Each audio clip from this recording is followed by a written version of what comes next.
Namaste. My name is Chris. Today we're going to learn Bakasana, but the real Bakasana. Because when you're doing good Bakasana, swing your core, your shoulder, but also try to move your upper leg one line with your butt. From this, we're going to downward pose first.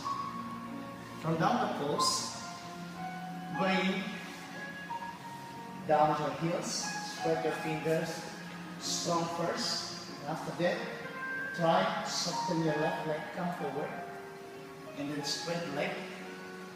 Virabhadasana 1. Warrior 1 first, and then slowly open your arms to Warrior 2. For Warrior 2, we're going to push down. And after that, one line.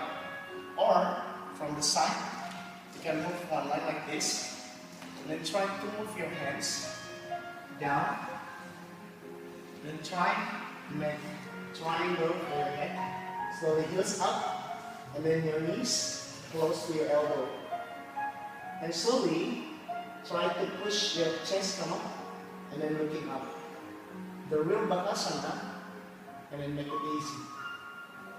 Inhale, exhale, slowly down, and then down. Strong.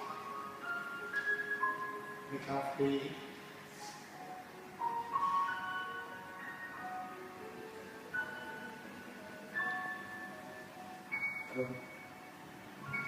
Thank you. Namaste.